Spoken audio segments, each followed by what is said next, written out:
সই এসবের বিষয় নেই। এটি যে দল পাচ্ছে, যাদের প্রতীকে যেটা, তাদের কম্পিটেন্ট অথরিটি তারা স্পিকারকে জানিয়ে দেবেন কে কোন পদে থাকছেন।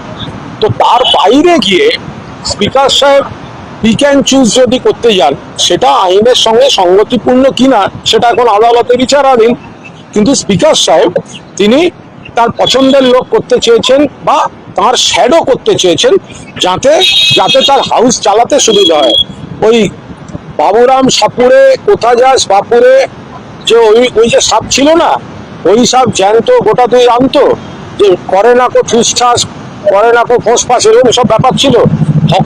হকার উচ্ছেদ নিয়ে বলবে না, তৃণমূল কর্মীদের বিরুদ্ধে ভিত্তিহীন মামলা, গ্রেফতার হলে বলবে না, এরকম একজন কাউকে ওনার বসালে ওনার সুবিধা হয়, হাউস চালাতে বসিয়েছেন। যেহেতু এই বিষয়টা নিয়ে আদালতে মামলা চলছে, আপনাদের 100% উনি দুটো নাম পেয়েছেন, একটা পার্টি পাঠিয়েছে, নিয়ম মতো পাঠিয়েছে, আর আরেকটি পাঠিয়েছে কারা।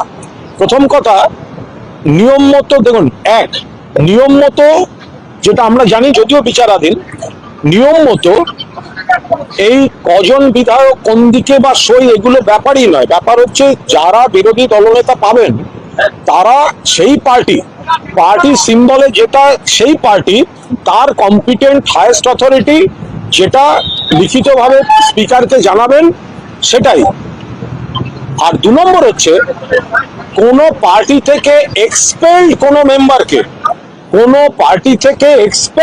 মেম্বারকে সেই পার্টির লিডার করার ইতিহাস স্পিকারের নেই। এটা হতে পারে না অপোজিশন লিডার, কারণ যাকে তিনি বসিয়েছেন হাউস চালাতে সুবিধার জন্য শ্যাডো, তিনি কিন্তু এক্সপেলড ফ্রম পার্টি।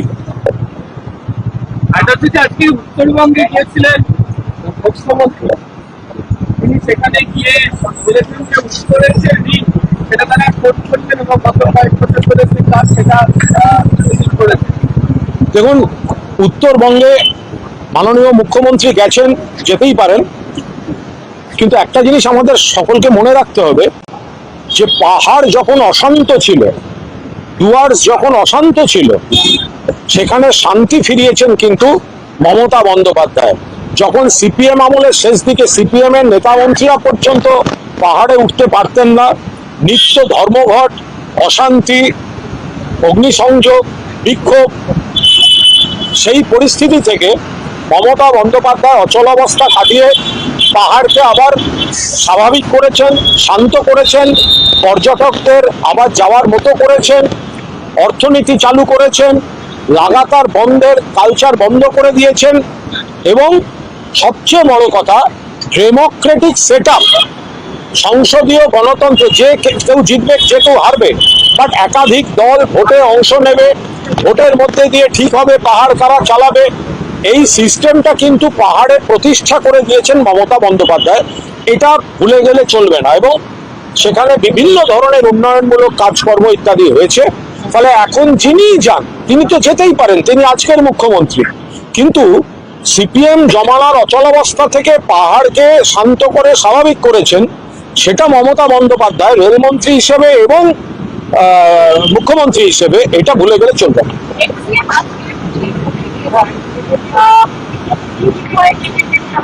মাননীয় প্রাক্তন মুখ্যমন্ত্রী মমতা বন্দ্যোপাধ্যায় আজ কোর্টে একটি মামলায় তিনি নিয়ম মতো যে সইটি করতে হয় তিনি সেখানে গেছিলেন, কিন্তু এই বিষয়টি সাংসদ আইনজীবী কল্যাণ বন্দ্যোপাধ্যায় আপনাদের সবিস্তারে জানিয়েছেন। আমি কোনো মন্তব্য করবো না। আপনার উপরে ছোড়ার ঘটনায় সৌগত রায় তিনি চিঠি লিখেছেন কেন্দ্রীয় স্বরাষ্ট্রমন্ত্রীকে, দুজন ইতিমধ্যেই গ্রেপ্তার। দেখুন, আমি একটা কথা বলি, আমি কাল মমতা বন্দ্যোপাধ্যায়ের বাড়িতে আমার কাজ সেরে যখন বেরোচ্ছিলাম, ঠিক তার বাড়ির সামনে সংবাদ মাধ্যমের বন্ধুরা আমাকে অনুরোধ করেন কিছু প্রশ্নের, যা হয় আমি দাঁড়িয়েছিলাম, ফলে আমার দৃষ্টি রাস্তার দিকে ছিল না, পুরোটাই ছিল আপনাদের ক্যামেরার দিকে।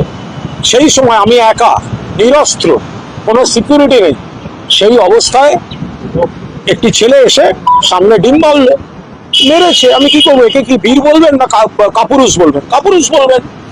তার একটা ছেলে ছবি তুলেছে। এবার সেখানে দাঁড়িয়ে প্রশ্নটা আমার, এই একটা দুটো ডিমে এইসব করে আমায় থামানো যাবে না। আসল প্রশ্নটা হচ্ছে মমতা বন্দ্যোপাধ্যায়ের বাড়ির সামনে প্রাক্তন মুখ্যমন্ত্রী এবং জেড ক্যাটাগরি তিনি নিরাপত্তা পান, তার বাড়ির সামনে এই হামলাটা হলো।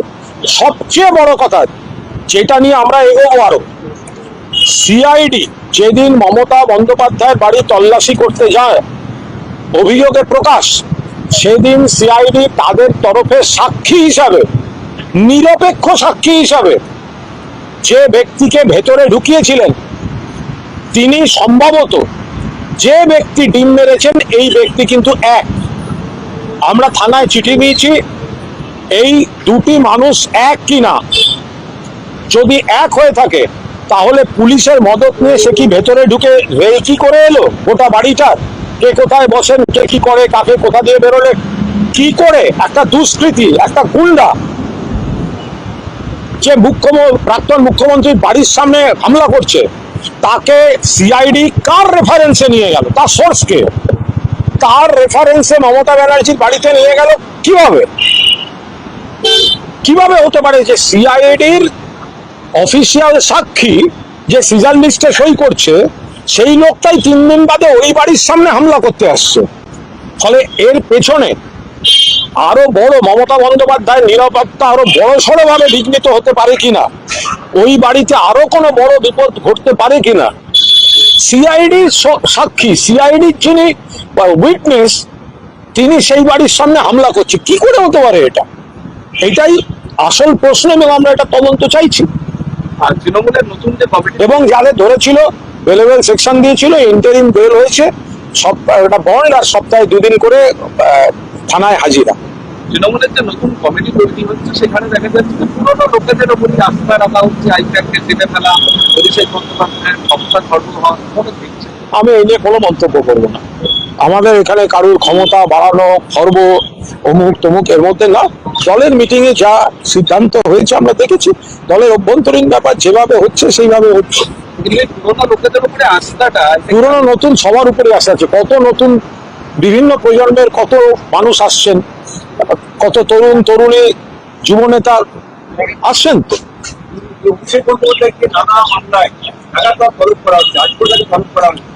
দেখুন, অভিষেক বন্দ্যোপাধ্যায়কে যে মামলাগুলিতে তলব করা হচ্ছে, আমি মামলার মেরিট বা মামলাগুলির বিষয়ে আমি বলছি না, ওটা অভিষেক নিজেই যথেষ্ট এর উত্তর দেওয়ার জন্য। বাট যেহেতু কোনো ব্যক্তিকে রোজ কোনো না কোনো এজেন্সি তাকে ডাকছে, বিভিন্ন দীর্ঘ সময় তা রাখতে হচ্ছে, সেক্ষেত্রে কারোর ধারণা তো এটা স্পষ্ট হয়ে যাবে যে এটা কোনো একটা রাজনৈতিক যোগসূত্রে পরিকল্পিতভাবে একেবারে একটা রুটিন বেঁধে কাউকে ডাকা হচ্ছে। কিন্তু যে মামলায় যে কারণে ডাকা হচ্ছে আমি তার উপর দাঁড়িয়ে কোনো মন্তব্য করতে পারি না, কারণ ওগুলো আলাদা পার্ট, ওগুলো তিনি নিজে যা যা বলার তিনি নিজেই বাকিদের বলছেন।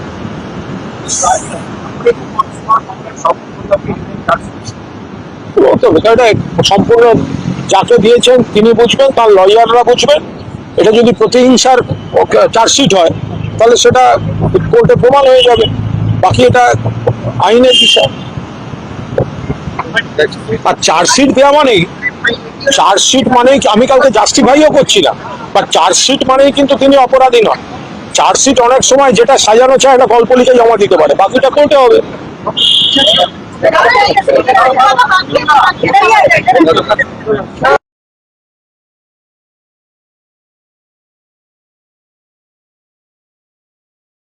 লং তরে কাচ্চি ঘানির সর্ষে তেলে টেস্ট, যে খাবে সেই বলবে লং তরাইবে, লং তরাইবে।